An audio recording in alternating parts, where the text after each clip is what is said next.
है ऊपर वाला मुख, उसको सुखाया। लेकिन जब सिखाया था तब प्रवेश किया ना, तो उस ब्रह्मा को पता ही नहीं रहता है कि किसने प्रवेश किया। क्या पता रहता है? क्यों? शिव ने प्रवेश किया और पता क्यों नहीं रहता है? क्योंकि मैं जब प्रवेश करता हूं तो जिसमें प्रवेश करता हूं उसको भी पता नहीं चलता, और देखने वालों को भी, सुनने वालों को भी, समझने वालों को भी पता नहीं चलता। जैसे दादा लेखराज ब्रह्मा में शिव प्रवेश करते थे तो कोई को पता चलता था? नहीं। मुरली में तो आया है, क्या इन ब्रह्मा को भी पता नहीं चलता? तो जब पता ही नहीं चला तो जो शास्त्रों की पुरानी बातें चली आ रही हैं ज्ञान ध्यान की, वही बात बुद्धि में बैठी होगी कि दूसरी बात बैठी होगी? वही बात बुद्धि। और उसको ये तो पता चल गया कि दादा लेखराज ने साक्षात्कार भक्ति मार्ग के होने के बाद अपने गुरु से जानकारी ली, क्योंकि 12 गुरु जिंदगी में किए थे, उन गुरुओं की तफ्तीश की, कोई तो जिंदा होंगे। तो किसी ने उनके साक्षात्कारों का समाधान नहीं किया। वो भटकते भटकते आखिर विद्वान पंडित आचार्यों से पूछने लगे, वाराणसी तक पहुंचे, जो ज्ञान का भंडार मानी जाती है दुनिया में, एक ही नगरी। वहां भी विद्वान पंडित आचार्यों सन्यासियों से पूछा, किसी ने नहीं बताया। फिर उसके दिमाग में आया कि हमारी दुकान का जो भागीदार था ना, जिसको हमने अपने हीरों की सारी दुकान सौंप दी थी, इस विश्वास के आधार पे ये सच्चा आदमी है और बड़ा विद्वान होशियार है, उससे तो जाके पूछें। तो उससे जाके पूछा तो उसने बता दिया, चारों पांचों प्रकार के जो साक्षात्कार हुए, क्लियर अर्थ बता दिया। तो ब्रह्मा बाबा को, दादा लेखराज को पसंद आ गया और उनको पक्का निश्चय बैठ गया। एक बात पर तो पक्का ही निश्चय बैठ गया कि मैं सतयुग का पहला प्रिंस कृष्ण हूं, और अभी इस कलयुग के अंत में मुझे ब्रह्मा का पार्ट बजाना है। जो संसार में ब्रह्मा के नाम से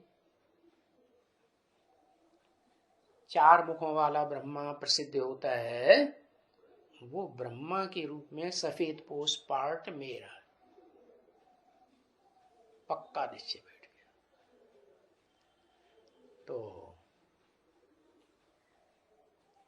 जिसमें प्रवेश किया पहले पहले, उसको तो पता ही नहीं है क्या कि 60 रूपी रंगमंच पर मेरा क्या पार्ट है। हाँ, शास्त्रों के आधार पर ये बुद्धि में बैठा था, शिवोहम। जो ज्यादा पुरुषार्थ करे, जो शास्त्रों में ज्यादा होशियार बने, वो ही शिव है। क्योंकि जैनियों में भी यही मान्यता है कि मनुष्य जो ज्यादा अच्छा पुरुषार्थ करता है तो वो तीर्थंकर भगवान बन जाता है, सारी दुनिया को किनारे ले जाना। तीर माने किनारा, तीर्थंकर, था माने स्थान, कर माने ले जाने वाला, एक किनारे ले जाता है। ये दुनिया भवसागर है ना, विषय सागर है ना, इस विषय सागर में पार ले जाने वाले को कहते हैं तीर्थंकर। तो वो तीर्थंकर ऐसे ही मानते हैं कि वो जो पुरुषार्थ करता है, ज्ञान अर्जन करता है, वो तीर्थंकर बनता है। तो ये जैनियों के हिसाब से और हिंदुओं के हिसाब से भी शास्त्रों के आधार पर ये बुद्धि में ज्ञान बैठा था, आत्मा सो परमात्मा। और जब आत्मा ही सो परमात्मा, शिवो हम, तो दुनिया को सुधारने वाला कौन साबित होगा? जो शिव है, जो आत्मा सो परमात्मा है, जो अपन को कहते हैं ब्रह्मास्मि, मैं ही ब्रह्मा हूं, सृष्टि का आदि कर्ता। तो उसका फिर फर्ज हो जाता है क्या? दुनिया को सुधारना फर्ज होता है कि नहीं, कि बिगाड़ना? तो फिर उसने दिमाग में बुद्धि में बात तो आएगी ना, संग के रंग से ही सुधरते हैं और संग के रंग से ही बिगड़ते हैं। तो बस जो संग का रंग है वो कर्म इंद्रियों से लगाना, चाहे वो ज्ञान इंद्रियां हो, आंखें, चाहे वो मुख हो, और चाहे वो भ्रष्ट इंद्रियां हो, कर्म इंद्रियां, उनसे संग का रंग लगाना शुरू कर दिया। अमेरिका तक आवाज पहुंच गई। क्या क्या आवाज पहुंच गई? अखबारों में ये बात निकली कि कलकत्ते का एक जौहरी कहता है कि मुझे 300-400 कन्याएं मिल गई हैं, 16,000 चाहिए।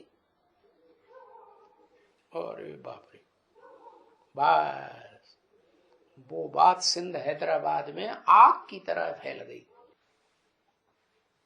है। और वहां तो सत्संग में वो जौहरी भी था, कलकत्ते वाला बाबा का भागीदार। तो बस बाबा ब्रह्मा बाबा दादा लेखराज तो रफू चक्कर हो गए, भाग गए। अब उनका तो बहुत ज्यादा मान मर्तबा था ओम मंडली में। सिंधियों का मान मर्तबा होगा कि नहीं है?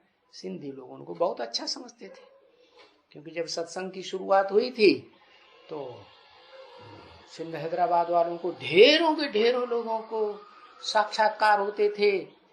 कृष्ण का साक्षात्कार होता था, फिर कृष्ण के साक्षात्कार के बाद तुरंत सफेद पोष का साक्षात्कार होता था ब्रह्मा के रूप में।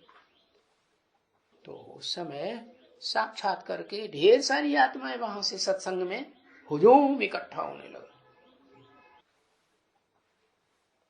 और वो सारा का सारा सत्संग, ब्रह्मा तो बड़े धनवान थे, उनके तो ढेर सारे मकान भी थे, बड़े बड़े महल माड़िया जैसे। तो उनमें ये धंधा चलता रहा। और जब विस्फोट हुआ तो सिंध के जो बड़े बड़े धनाढ्य लोग थे, जिनकी कन्याएं माताएं वहां आई हुई थी, वो तो बम फटाका कर देंगे। और ब्रह्मा बाबा गए भाग। तो लोगों की श्रद्धा तो ब्रह्मा बाबा के ऊपर थी सिंध हैदराबाद में। उनके न होने पर फिर जो भागीदार था उसका बुरा हाल होगा या अच्छा हाल होगा? बुरा हाल। क्यों बुरा हाल होगा? है? अरे भगवान ने प्रवेश किया है, जो इस दुनिया में पार्ट बजाने वाली आत्माओं के बीच में ऊंचे से ऊंची हस्ती है, तो बुरा हाल क्यों हो? अखूट ज्ञान का भंडार है वो आत्मा, वो उसी तन में विराजमान है।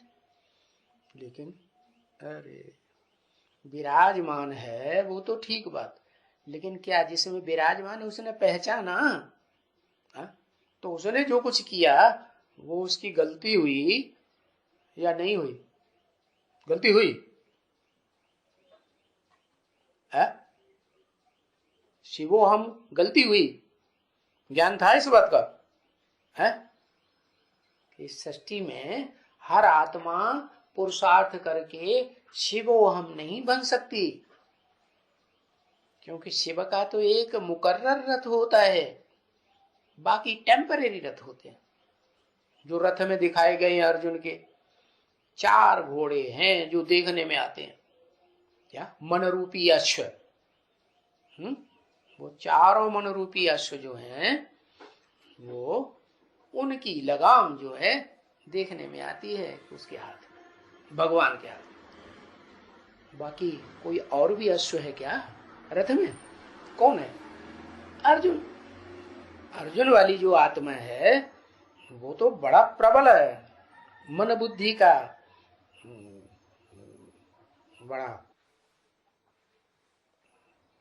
बड़ा सबसे बड़ा क्या कहेंगे, शक्तिशाली कहेंगे ना। तो वो गुप्त रहती है, दिखाई नहीं पड़ती किसी, वो घोड़ा नहीं किसी को दिखाई पड़ता। लेकिन क्या उसने पहचाना? नहीं पहचाना। तो वो पहचाना ही ज्ञान ही नहीं था। ज्ञान माने जानना पहचानना। जब ज्ञान ही नहीं था तो गलती कहेंगे? है? नहीं गलती कहेंगे तो गलती कहें या न कहें, दुनिया तो छोड़ने वाली नहीं है। तो बस उस समय कोई ब्राह्मणों ने, ब्रह्मा कुमार कुमारियों ने साथ नहीं दिया, सब चौकड़ी मार के भागने लगे और उसकी हत्या कर दी गई। इसलिए मुरली में आया है क्या क्या क्या आया है, लाश भी गुम कर दी। इसलिए शास्त्रों में ये लिखा है, भगवान का जो विराट रूप है ना, उस विराट रूप में सारा शरीर तो दिखाते हैं लेकिन चोटी नहीं दिखाते हैं। क्या? ब्राह्मणों को नहीं दिखाया है, देवताएं दिखाए हैं, ऋषि मुनि दिखाए हैं,